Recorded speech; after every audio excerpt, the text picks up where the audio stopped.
Hello, and thank you for your interest in the Landmarks of American History and Culture grant program offered by the National Endowment for the Humanities Division of Education. My name is Jason Harshman, a program officer in the Division of Education, and along with program analyst Mariam Moazi, we serve as lead staff for the Landmarks program. If you have not yet downloaded the current Notice of Funding Opportunity, or NOFO for short, it is available below this video on the NEH Landmarks page, along with sample applications from previously awarded programs, a sample budget justification form, sample project schedules, and information about how NEH staff can assist you with applying. We have recorded 3 short videos that offer an overview of the current Landmarks NOFO, along with specific examples and tips for completing your application. The first video explains the purpose of the Landmarks program and includes examples of projects previously funded. This second video focuses on the current NOFO with examples and tips for completing your application. The third video addresses the project budget and requirements for submitting your application via grants.gov. Please note these recordings are not a replacement for the specific requirements laid out in the Notice of Funding Opportunity, and when questions arise, you should first reference the guidelines and can email us at landmarks@neh.gov with questions. Throughout these videos, we will make specific reference to different pages and sections of the NOFO. The main components of a Landmarks application are the narrative and the attachments. Each section of the narrative, which begins on page 11, aligns with an evaluation criterion, which is provided on page 33. This is the exact criteria used by panelists during the review and recommendation stage of the application process, so be sure to use this when writing and proofing your application. This video will focus on the narrative and the attachments, while video 3 will address the budget and uploading your application. Although all steps for submitting your application are detailed in the NOFO, please know we are available to answer questions, and you can also contact the grants.gov help desk. This year's NOFO includes changes to the previous guidelines, so please be sure to read the application requirements and evaluation criteria carefully. If you have been previously funded under this program or applied but were not funded, this NOFO includes revised section headings and a revised evaluation criterion, along with changes to the order of the attachments. A few high-level changes for the current Landmarks NOFO include: there are now separate application codes depending on the audiences for which you are designing a Landmarks program. The NOFO is the same, however, you need to be sure to apply under BG if you intend to lead a program for higher education faculty and/or humanities professionals, and use code BH if you are applying to lead a program for K-12 educators. Applicants should include a program output statement with their work plan. Please note the example on page 4 of the NOFO and examples included later in this video. Instead of designing a dissemination plan to extend the reach of your project beyond those who attend the workshops, project teams should instead explain how they intend to follow up with and extend support for participants after their workshops conclude. Specific examples are addressed later in the video. Please note these are not the only changes included in this year's NOFO compared to previous year's NOFOs. All applicants must follow the current guidelines when completing an application. Please contact NEH Landmarks staff to discuss questions and any changes you would like advice around. So who can apply to lead a Landmarks workshop? NEH Landmarks grants are made to institutions rather than individuals, and exactly who and who is not eligible to apply is detailed on pages 6 and 7 of the NOFO. Project directors may, but do not have to be, college or university faculty members, and a project director is not required to possess a terminal degree. University faculty, executive directors of an organization, educational staff at an historic home, museum staff, and more are eligible to apply in accordance with the guidelines.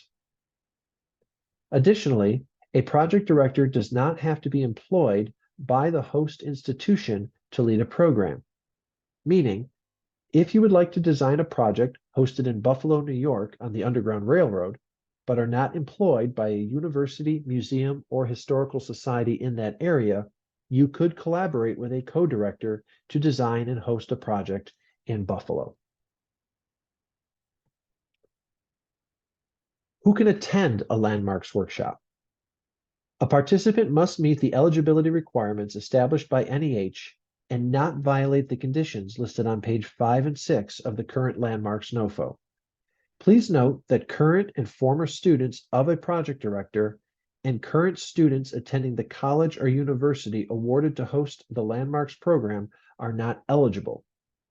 This condition is limited to project directors and does not apply to invited speakers. If you have questions, we are available to help. Another important issue related to eligibility has to do with entwinement. NEH does not award grants to non-federal entities whose projects are so closely entwined with a federal entity that the project takes on characteristics of that federal entity's own authorized activities. For example, if you plan to involve staff employed by the National Park Service, Library of Congress, or another federal entity that already receives federal funding to carry out educational activities similar to what you are proposing for NEH funding, their involvement must be on a limited scale and cannot be compensated. As noted here, their involvement is allowable. However, they cannot perform duties outside of their regular work requirements or hours. Be sure to contact us in the NEH Division of Education Programs if you have questions about this policy and how it may affect the program you are proposing.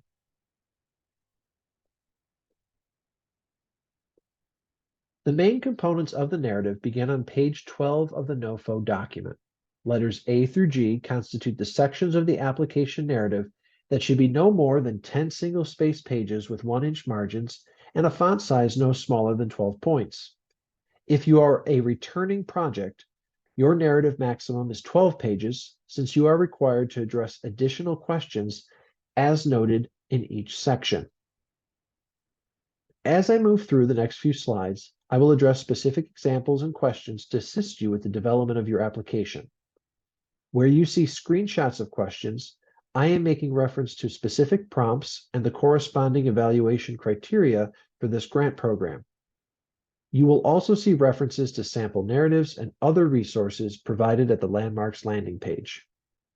Reviewing the sample narratives provided at the NEH Landmarks website will help you see how past projects have addressed each of these sections, and you are again invited to contact the Division of Education Program staff at any point when composing your application with questions or to review draft materials. Each application will begin with the nature of the request. You should approach this section as if it is a project abstract. There are 3 bullet points to address in this 1-paragraph section, and it does not require elaboration beyond those points.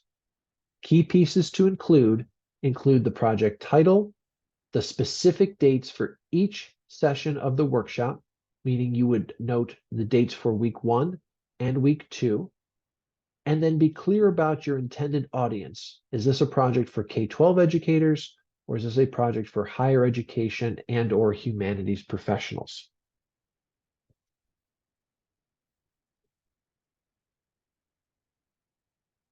The most important aspect of the review criteria is the intellectual content and place-based significance of your project.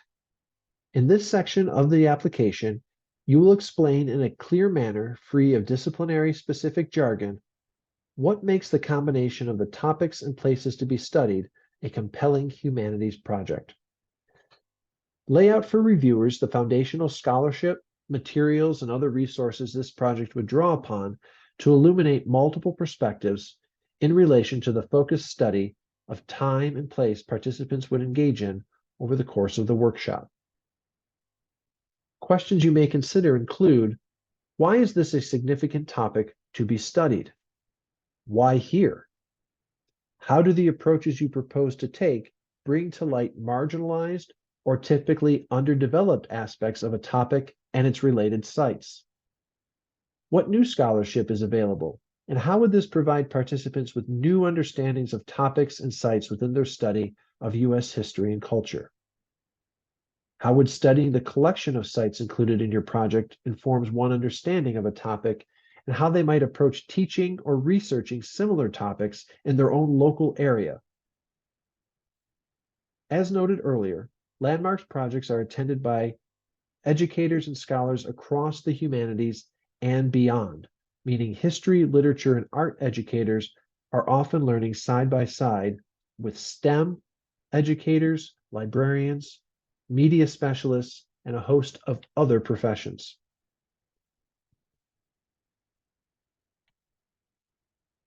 There are 3 requirements within the application that, when perceived and addressed as similar, could lead to an incomplete application. The work plan, the schedule, and the program of study are 3 different but interconnected components of the application. The program of study is addressed within the narrative, while the program schedule and work plan are attachments.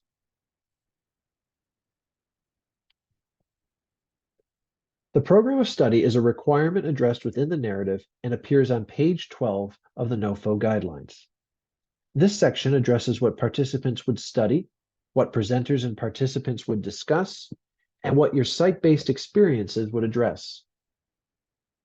Since you will also provide a day-to-day schedule as one of the attachments, you want to use the program of study section to show reviewers how the project addresses humanities and place-based concepts, content, and skill development aligned with the desired project goals and objectives. Think of the program of study as triangulating the content, the sites, and the opportunity for discussing application to participants' respective humanities-based work. Some questions you might consider when organizing this section are: what are the underlying concepts that emerge from the intellectual significance that serve as the glue across the program? Would you have an overarching essential question for the program or a compelling question for each day to ground the discussions and experiential opportunities? How would readings and lectures on specific days lead to visiting specific sites or other activities on those days? What would participants be doing at a particular site? How would the education specialist involved with K-12 programs engage with participants? How does the focus of Tuesday build upon Monday and inform what happens later in the week? How would your project support and educate participants on how to engage with their own work with various audiences using a place-based approach? The schedule is what participants, presenters, and project team members would be doing for the duration of your landmarks workshop. Would there be a welcome gathering on the first evening? What time would the first full day begin? Who would be presenting? What would the topic be? And what would participants have been required to read or prepare in advance? The schedule is meant to show reviewers how the days would be spent. It is the actual doing of the program of study. Your schedule should account for start and end times each day, along with meals, breaks, and travel. An overpacked schedule that makes for long days can be difficult to maintain over the course of a week, so be sure to keep balance in mind. A reasonable schedule with meaningful activities planned out over the course of the week is often preferable to long days with hurried activities that leave no time for participants to process and discuss what they have learned. Since landmarks projects are organized around 2 separate weeks, your project would offer essentially the same activities and presentations during weeks 1 and weeks 2. If you are planning a virtual or combined format project, it is important to keep time zone differences in mind when scheduling synchronous online sessions. The schedule for a combined format program should include dates for all meetings and consider potential teaching schedules for sessions that occur outside of the summer meetings. Virtual programs can combine synchronous and asynchronous sessions and could have later start and end times for each day compared to a residential program. Virtual programs may also consider sessions outside of the summer season in the interest of supporting educators during the academic year, in addition to time spent meeting during the summer. Points to consider when organizing your schedule can be found on page 14 of the NOFO, and sample schedules for residential, virtual, and combined format workshops are available at the Landmarks landing page. The attachment for your schedule also includes a resource list that details what participants would read, watch, and listen to before and during the workshop. The work plan is a required attachment that details how your team would work between the start of the grant through the end of your Landmarks program. Points to consider are included, such as who would be responsible for what and when, who would make arrangements with the presenters, who would oversee housing if you are running a residential program, who would work to develop digital materials such as a site tour or recorded lecture for a virtual program, who will serve on the application review team, and so on. The work plan is the behind-the-scenes schedule for putting the project together. This is typically organized on a month-by-month basis from the start of the award to the delivery of the final reports. You will find NEH determined dates to help organize your work plan on page 15 of the NOFO. Please note that your work plan should not rely solely on these dates.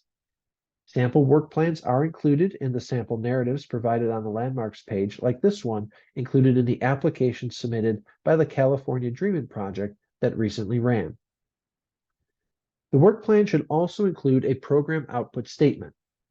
As noted on pages 4 and 14 of the NOFO, the program output statement is a brief description of the intended outcome of your project.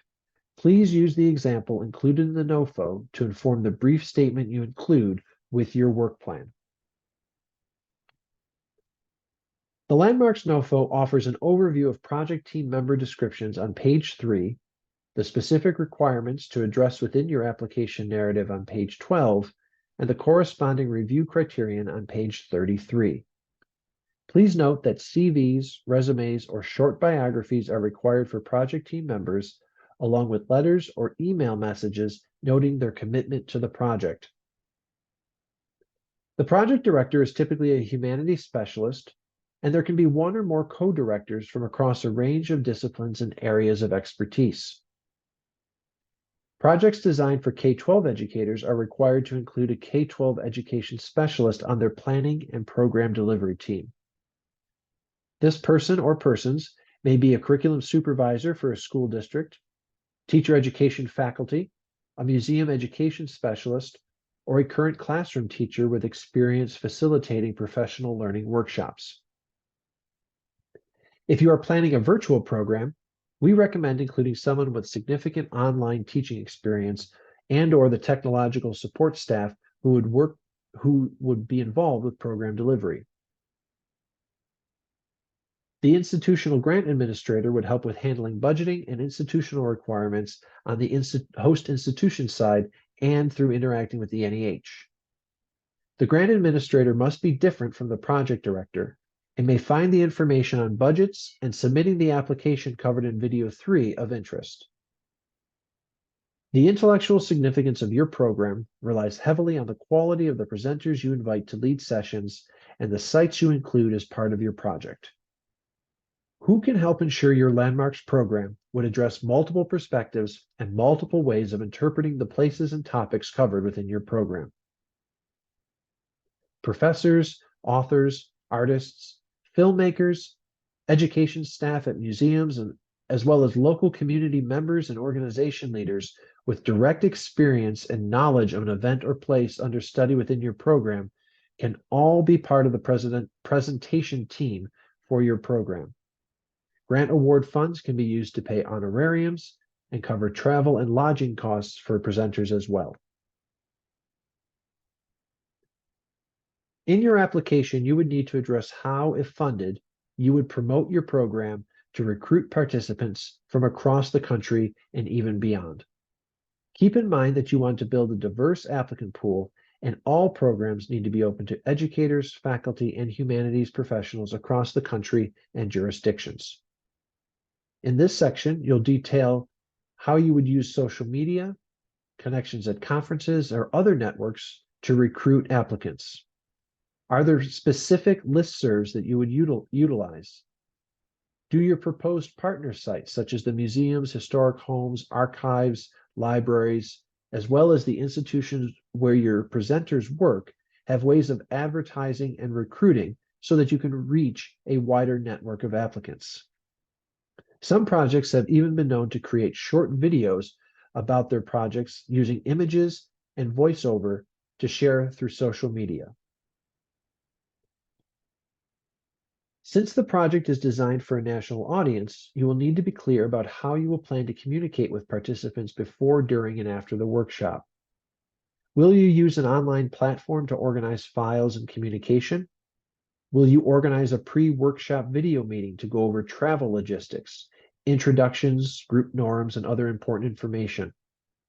What might your project team do after the program formally ends to keep in touch with participants as a way of providing support, sharing resources, or promoting further collaboration, such as through a conference or a publication? In the institutional context section, you will answer the question, why is this institution well positioned to host a national program for a large group of participants on this topic of study? How will your team ensure the program is accessible to all who are interested in participating? All NEH-funded programs must be accessible to a diverse group of participants in alignment with the requirements of Section 504 of the Rehabilitation Act of 1973, as noted on page 2 of the NOFO. You will use this section to address potentially affordable and accessible housing and transportation options, scholarly resources available to support the program, including Wi-Fi access, archival resources, and other relevant information to illustrate why and how the institution would serve the needs of participants throughout the workshop. A reminder that this section, like all others addressed in the narrative, includes an additional question for returning applicants to address based on recent program evaluations and reflections by the team on how to improve the workshop. Some topics you may address in response to the additional questions included for this section might address lodging, meal options, transportation, and other project logistics. Each section of the NOFO narrative that has been addressed within this video corresponds with evaluation criteria used by reviewers during the recommendation process. Be sure to review the evaluation criteria as you complete your application to ensure all required questions have been addressed.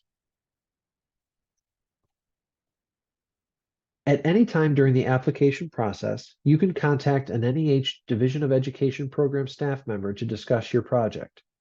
We will accept drafts at any stage of completion until January 5th, 2024, or you can email us at landmarks@neh.gov to schedule a video meeting or call to discuss your projects.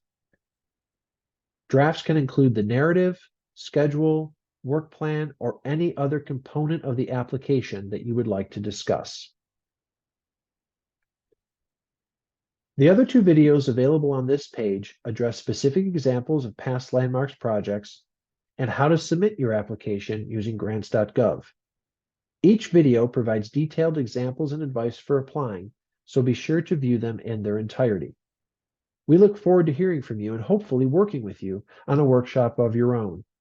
Thank you for your time and for your interest in the NEH's Landmarks of American History and Culture program.